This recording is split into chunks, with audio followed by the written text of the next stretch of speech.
Welcome, Mayor. Thank you. Thank you for coming in today and for being here. I am Mayor of Bloomfield currently, Danielle Wong, and it is a pleasure to have you here, our first Black mayor of the town of Bloomfield, the Honorable Joseph Suggs. So again, thank you, sir, for coming in and sharing some really cool things with us today. Well, thank you. I'm honored to be here. Yes, sir. I'd like to let us dig in a little bit about your background. Tell me about yourself. Tell me where your family's from. Tell me how you got here.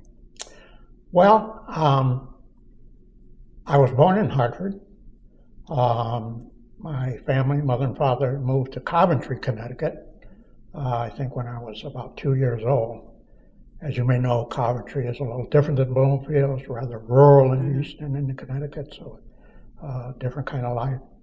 So we lived there until I was about 12, getting ready to go into high school, and that's when we moved to Bloomfield.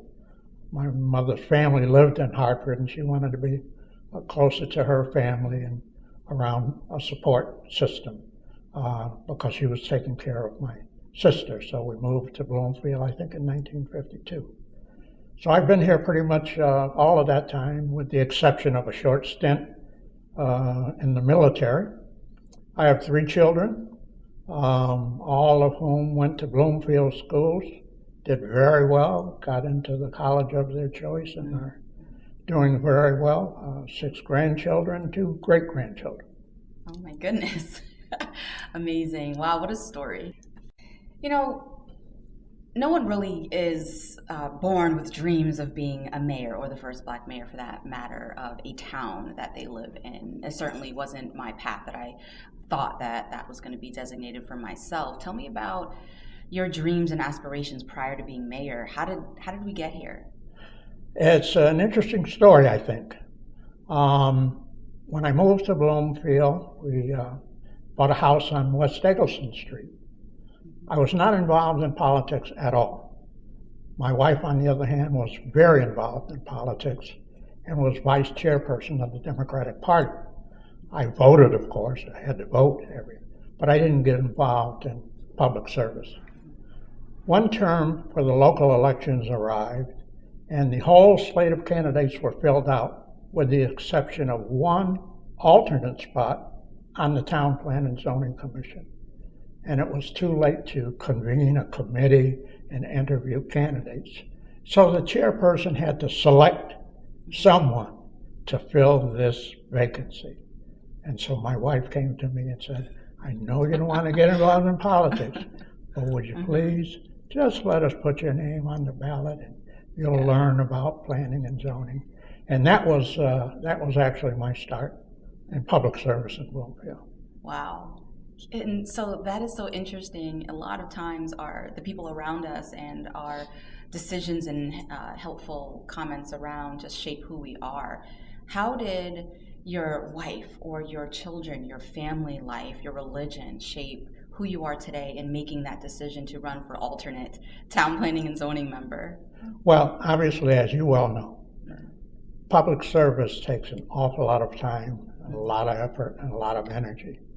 And so you really have to have support from your family and friends to do this. Family probably makes a larger sacrifice than you do serving. So I'm very grateful that I always had the support of my family and my friends, and certainly my church. I'm a member of Metropolitan AME Zion on Main Street in Hartford. Shout out to Reverend Blanks. And certainly my church family was supportive as well. Mayor, you know that the electeds in Bloomfield are unpaid, and so we have very robust professional careers outside of our public service. Tell me about your professional trajectory, your career, how it shaped. How did you manage a full-time job, being mayor, in a time where, leadership really wasn't friendly to Black electeds in general? Well, it's interesting. I consider that I've had 2 careers where I earned money to put food on the table, and one public service. In my professional career, I started out working for United Technologies, Pratt & Whitney Aircraft. And since I was in the Air Force and familiar with aircraft. I worked in the Research and Development Center on building jet engines. I left there for a job here in Bloomfield. It was closer to home, a little more pay. So I worked for the Monsanto Company, which at that time was located on Granby Street in Bloomfield. Monsanto was going through a transition. They were getting away from agricultural products and getting into consumer products. So I worked as a laboratory supervisor, testing, taste testing, physical testing of plastic containers. And there's a very unique fact, I think a little unknown, about Bloomfield, and that is that Monsanto Company made the very, very, very first commercially viable soda bottle, specifically Coca-Cola soda bottle in the world. And that was back in the late 60s, early 70s. Wow. Now, since then, they sold that business and others have gone on to take it. But the very first plastic kind of beverage bottle was made right here in Bloomfield at Monsanto Company on Granby Street. Wow, I did not know that. Yeah. So, I am a first generation American. My family is from Jamaica, and there's a very much robust community here as it relates to Caribbean and West Indian culture. And I understand, you have a deep rooted Black American history. It's from how did we get to the North in the country that we are in now? My mother was from Tallahassee, Florida, very, very large family in Florida, and they all moved here. They moved into Hartford because that's where they could get a better job and live a better life. My father's from North Carolina, worked in tobacco down there, did agricultural labor jobs, and once again moved to Hartford for a better life. And they met, and that was the beginning of our family. Great. Our town has, like a lot of the United States has a history of racism and prejudice. We look at Bloomfield today as it relates to mining and the history that we can see clearly drawn on our town maps. And when Bloomfield became an all American city back in the 70s, late 70s, I believe, it was due to the diversity and the rich diversity of all the cultures that we had coming into Bloomfield. And, us trying to dig in to make it better for everyone. And where we are now and today, and when, just be colorful about how far we've come and what we can do better to continue to kind of make sure that everyone has a voice here. We've come a long ways. We're a far better town than we were in the 50s and 60s. Candidly, it was very difficult for Black families to even own a home or buy a piece of property in the late 50s and early 60s. My parents had to actually get someone else, a friend of theirs, a white friend, to buy the property because the people who owned it wouldn't sell it to them. And they got a white friend to buy the property, and then they wanted to build a home. So back in its 50s and 60s, it was difficult. We've come a long way. We've done a lot. During the 70s, as you know, there was a great deal of redlining in Bloomfield. And a lot of real estate dealers and establishments were taking advantage of the fact that blacks were moving from Hartford and other communities into Bloomfield. And they would go into neighborhoods and frankly scare white homeowners and tell them, listen, blacks are starting to move in here. I can get you a good price for a house if you let me list it for you now. That was a difficult time, but the town, as it always does, responded well, put in policies and programs to help fight the discrimination and show what Bloomfield really was, an integrated community that welcomed everyone with good schools, good government policies, and we overcame that problem. We've talked about the history and the complicated history and the parallels that we've seen from nationally down to right here in the town of Bloomfield about some of the prejudice, the racism, and how we overcame that. And, today what we see in our public schools are predominantly Black and brown. right? And we have a lot, but we know we have more white children that choose and opt out to go to our public schools, and those that are um, more socioeconomically inclined, such as Black families that choose to send their kids out to private schools and things of that nature. What are some of the common things when we were an all American city because of the diversity that we have? And what are some of the events socially that brought our community together to integrate our town with each other more? Things. One, there were town policies that the council and other bodies initiated to try to bring the community together. There were also social activities that I think were very helpful. Years ago, before Cigna, it was Connecticut General. They used to have what was called, I think it was the Sunset Sounds, where they would bring in really top class talent to perform, and they would open their grounds, and it would be free to the public. A concert at sunset on the then Connecticut General Grounds. It was beautiful. It was thousands and thousands of people would come together, all kinds of people from all over New England, really, because the talent was outstanding. I recall that the first time I had to introduce the talent that was there. I was a new mayor. I was nervous to begin with, but I stepped up on a stage and there were 20,000 people out there just cheering. Here it is. Wow. This is Bloomfield, Yeah. Connecticut. And I think those kind of social things help. It helped get the word out that Bloomfield is a great community. It really is. Don't fall for the stereotypes about our schools. Our students are very smart. Mhm. Our teachers are very dedicated, and we have good schools. We have a good town. And that, I think, more than anything, more than a PR ad, helped get the word out. What an amazing time. I can't imagine. I'm a mayor in 2025, decades later. And I think that those concerts have morphed into what we have on the green here, our Yes. town green, our town center.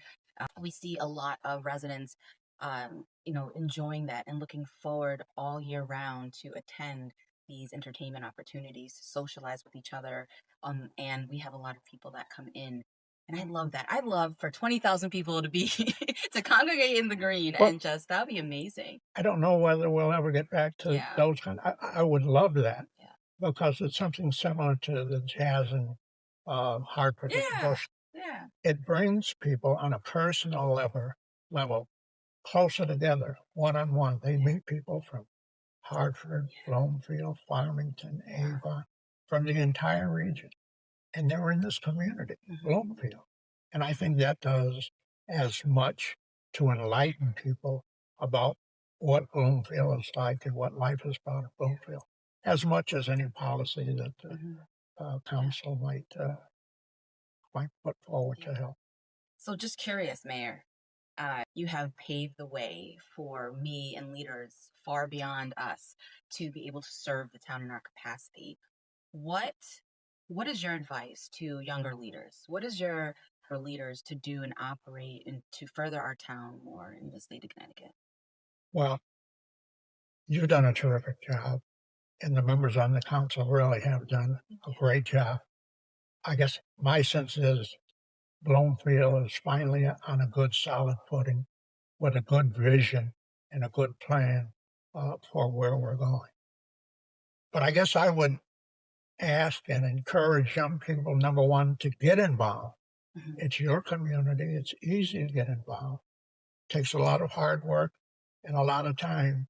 But if you really want a good community, one that you can call yours, one that you contributed to make it a better community for you, for your children, for your family, become involved. Ask what you can do. Run for office, volunteer for a committee. It's that community feel, I think, Mhm. from volunteering to serve either in public office or on a committee that is going to make the town better. I grew up on Farmstead Circle, right? Right off of Blue Hills. And a lot of the themes around our town are based off our town being a farm town. And a lot of our economics were derived from the agricultural opportunities and the farm opportunities. We've come a long way since then. I don't think we're a farm town anymore. Can you share how we got here today and what is it going to take for us to be this booming economic development center here in the state? Well, you're right. Years ago, certainly, agriculture was the big business in Bloomfield. A.C. Peterson's, Nelson Dairy, Maple Hills Farms, a lot of agriculture. Economic development was kind of haphazard. If someone found a plot of land in Bloomfield that they wanted to move to, then they moved. It was bricks and mortar. Everybody came into a building to work.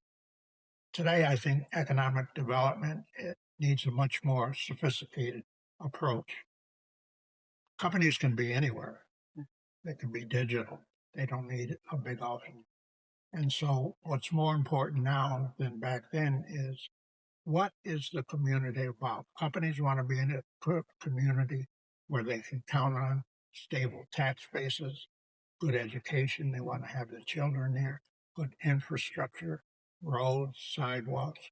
So it's much more a strategic approach in making your community welcoming to corporations and businesses and not letting economic development just take place, catch as catch can. You've been an amazing resource and mentor to me personally. And one thing that I remember you emphasizing to myself is getting back to the basics and making sure that our town, again, has that solid infrastructure, has a welcoming environment, has a strong tax base, and capitalize off the things that we do really, really well. And so I just want to say thank you for that really critical knowledge. Well, thank you. You've done a great job. I think the council has done a great job. Um, I think all of the commissions and committees and council that we've had over the past few years have really done a terrific job. It's a very difficult time for public service. Money is short. It's always short, but it seems to be shorter now. People have less discretionary income. They're not able to pay the taxes. So towns have to be much more efficient in the use of tax dollars to make it an attractive place for business and for residents. They have to have good schools. Fortunately, we have a good board of education. We have a strong school system, and it's getting stronger. And as we get that word out, people will come to know Bloomfield, I think, in a little bit different light than stereotype that they may have thought of it years ago.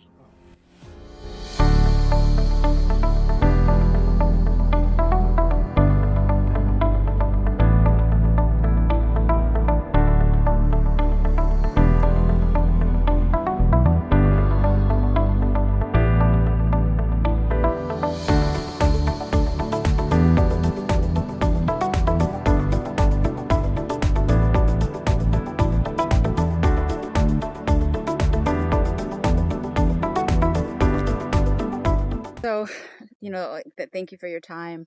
I would be remiss to say here we are, our first Black mayor for the town of Bloomfield, Connecticut, outgoing millennial mayor. The state of our town is amazing, but many may not say that about the state of our country.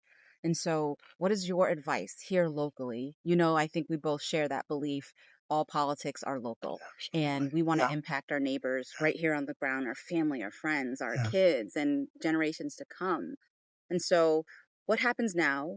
What is the future? And how hope share with me your hopes. Well,